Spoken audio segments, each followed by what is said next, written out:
আচ্ছা, এটা তো ৩৩ বছর পর অর্থাৎ বহুল প্রতীক্ষিত একটা নির্বাচন।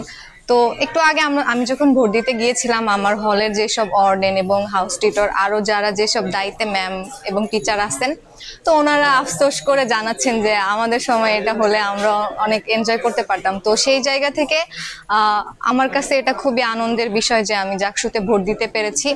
এবং আমাদের হল প্রীতিলতা হলের যে ইয়াটা, সেটাতে আমাদের শুধু জিএস পদে প্রতিদ্বন্দ্বী ছিল, কিন্তু বাকি সবগুলো একজন একজন থাকার কারণে অনেক আগেই সিলেক্টেড হয়ে গেছে।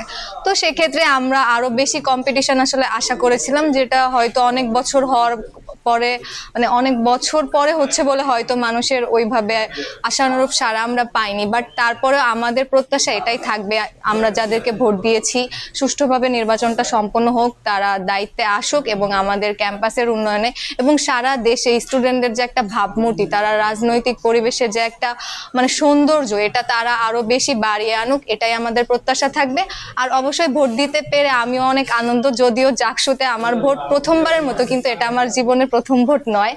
আমার প্রথম ভোট ছিল হচ্ছে গত জাতীয় নির্বাচনে, তারপরে হচ্ছে ডিপার্টমেন্টের হল সংসদে। এটা আমার থার্ড টাইম ভোট, অ্যান্ড এই মার্চটাও আমার থার্ড টাইমের মতো। So I am very happy আজকে। আর তাছাড়া আমাদের ক্যাম্পাসে বৃষ্টি অনেক মানে ভালো একটা বিষয়। আপনারা জানেন যে জাহাঙ্গীরনগরের বৃষ্টি অনেক বেশি সুন্দর, সবাই আমরা অনেক বেশি এনজয় করি। তো জাকসুর দিনে বৃষ্টি মানে জিনিসটা খুবই সুন্দর। তো আমরা অনেক এনজয় করছি এবং একটু পরে অন্যান্য হলগুলোতেও যাব, দেখবো যে কেমন কি পরিবেশ। Thank you.